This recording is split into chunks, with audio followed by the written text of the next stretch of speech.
नमस्कार दोस्तों, मैं हूं राजन तिवारी और आप देख रहे हैं ज्योतिष मंत्र। जैसे कि आपको मालूम है कि कुछ दिन बाद नया वर्ष शुरू होने वाला है, जिसको हम इंग्लिश वर्ष बोलते हैं।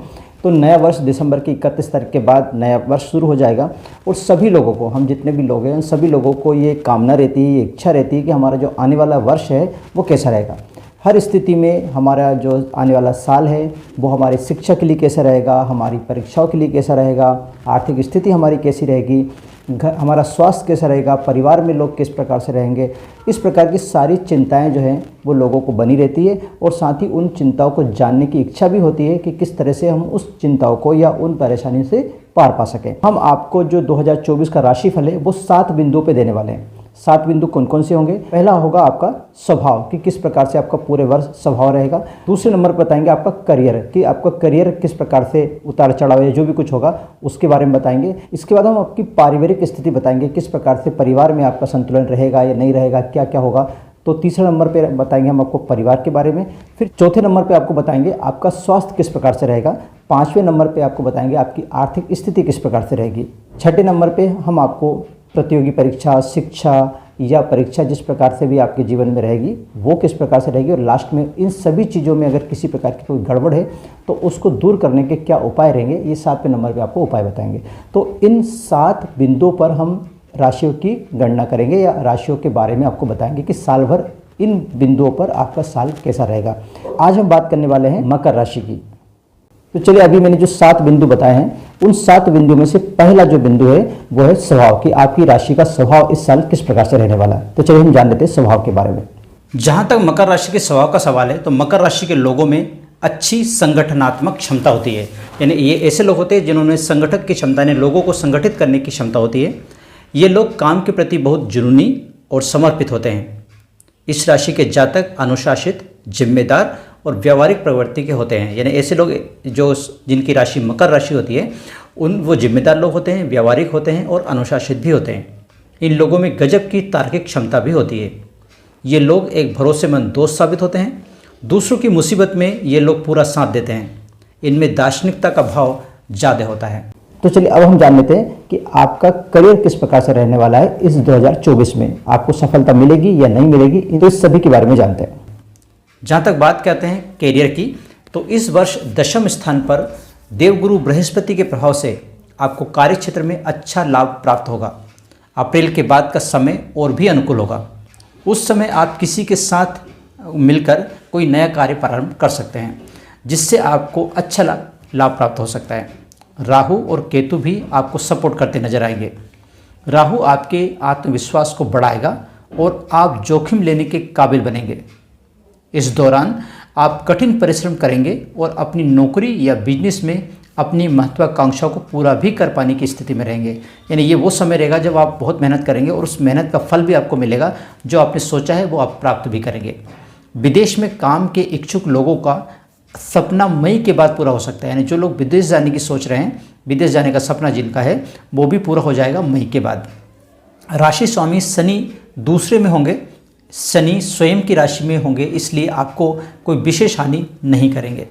ये तो हुई करियर की बात। अब हम बात कर लेते हैं पारिवारिक स्थिति, कि आपकी राशि का जो पारिवारिक स्थिति है, यानी आपकी जो पारिवारिक स्थिति है वो किस प्रकार से रहने वाली है। आपके घर में शांति रहेगी, नहीं रहेगी, ये क्या क्या आपके परिवार में हो सकता है, इसकी जानकारी अब हम प्राप्त करते हैं। जहाँ तक परिवार की बात है, पारिवारिक स्थिति की बात है मकर राशि की, तो पारिवारिक और सामाजिक दृष्टिकोण से ये वर्ष शुभ रहेगा। वर्ष आरंभ में चतुर्थ स्थान में गुरु पर शनि की दृष्टि प्रभाव से आपका घरेलू वातावरण अनुकूल रहेगा। यानी घर का जो वातावरण है वो ठीक ठाक रहेगा।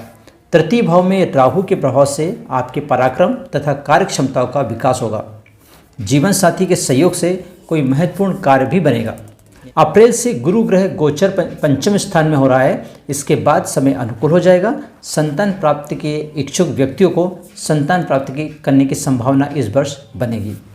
चलिए, परिवार हो गए। अब हम बात कर लेते हैं आपके स्वास्थ्य की, कि आपका स्वास्थ्य 2024 में किस प्रकार से रहने वाला है। क्योंकि जब तक स्वास्थ्य ठीक नहीं होगा तब तक आप किसी प्रकार का कोई आनंद नहीं ले सकते, इसलिए स्वास्थ्य के बारे में जानना बहुत जरूरी है। अगर मकर राशि के स्वास्थ्य की बात की जाए, यानी कि स्वास्थ्य की स्थिति देखी जाए, तो स्वास्थ्य की दृष्टि से ये वर्ष सामान्य रहेगा। द्वितीय स्थान का शनि आपके स्वास्थ्य को प्रभावित कर सकता है। अप्रैल के बाद स्वास्थ्य के दृष्टिकोण से समय अनुकूल रहेगा।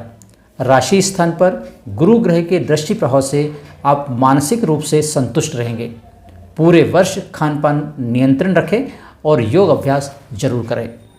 तो चलिए, ये तो होगी स्वास्थ्य की बात। अब हम जान लेते हैं आर्थिक स्थिति, क्योंकि सबसे जरूरी अगर देखा जाए तो आर्थिक स्थिति ही है। अगर आर्थिक स्थिति आपकी ठीक रहेगी तो बाकी के काम आप आसानी से कर पाओगे, क्योंकि आपके पास अगर पैसा होगा तो आप किसी भी चीज़ को आसानी से सॉल्व कर पाओगे, किसी भी परेशानी से आप निकल पाओगे। इसलिए आर्थिक स्थिति का होना बहुत जरूरी है। तो चलिए हम जानते हैं।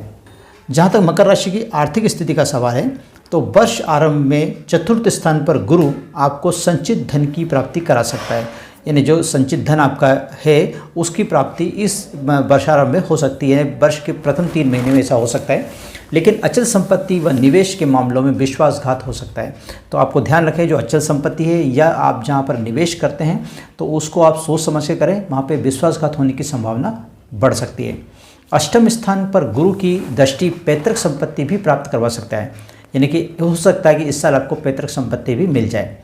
इस साल की शुरुआत में बुध और शुक्र आपके एकादश भाव में स्थित होंगे, इससे आपकी आय जो होगी वो अच्छी होगी। अप्रैल के बाद एकादश स्थान पर गुरु ग्रह की दृष्टि धन आगमन में निरंतरता बनाए रखेगी, यानी कि धन का जो आवागमन है वो अच्छा रहेगा। आर्थिक स्थिति के बाद हम बात करते हैं आपकी शिक्षा की, परीक्षा की या प्रतियोगी परीक्षा की, यानी किस प्रकार से अगर आप एक स्टूडेंट है या आप कोई प्रतियोगी परीक्षा की तैयारी कर रहे हैं तो क्या उसमें आपको सफलता मिलेगी, नहीं मिलेगी, तो इसके बारे में हम जान लेते हैं। जहाँ तक बात करते हैं परीक्षा की या प्रतियोगी परीक्षा की, तो प्रतियोगिता परीक्षार्थियों के लिए वर्ष का प्रारंभ सामान्य रहेगा। यानी कि जो ऐसे विद्यार्थी हैं जो प्रतियोगी परीक्षा देते हैं उनके लिए वर्ष के जो पहले 3 महीने वो उतने अच्छे नहीं रहेंगे। संघर्षात्मक परिस्थितियों में आपको सफलता मिलेगी, यानी आप जब संघर्ष करेंगे तो ही आपको सफलता मिलेगी, अदरवाइज सफलता नहीं मिलेगी। विद्यार्थियों के लिए अप्रैल के बाद का समय बहुत शुभ रहेगा।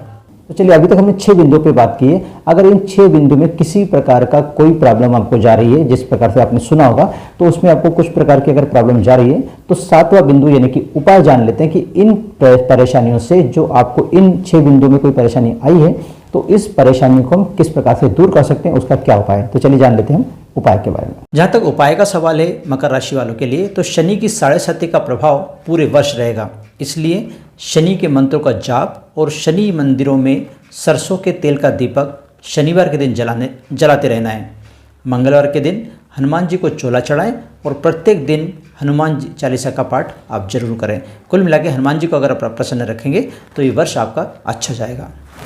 तो इस प्रकार से हमने हमारी राशि का संपूर्ण जानकारी प्राप्त कर ली है। अगर आप बाकी राशियों के बारे में जानना चाहते हैं तो इसी वीडियो के डिस्क्रिप्शन बॉक्स में आपको सारी राशियों के लिंक मिल जाएंगे। अब वहां से अपने परिवार के अन्य सदस्यों की राशियों के बारे में जान सकते हैं। तो कैसा लगा आपको वीडियो और इसमें दी गई जानकारी? अगर आपको ये वीडियो अच्छा लगा तो प्लीज़ इसे लाइक जरूर कीजिए, शेयर कीजिए और कमेंट्स करके मुझे जरूर बताइए कि आपको ये जानकारी कैसी लगी। तो आज के लिए बस इतना ही। मिलते हैं हम हमारे अगले वीडियो में, जिसमें हम अगली राशि के बारे में बात करेंगे। तो आप रही खुश और मुझे दीजिए आज्ञा। जय हिंद।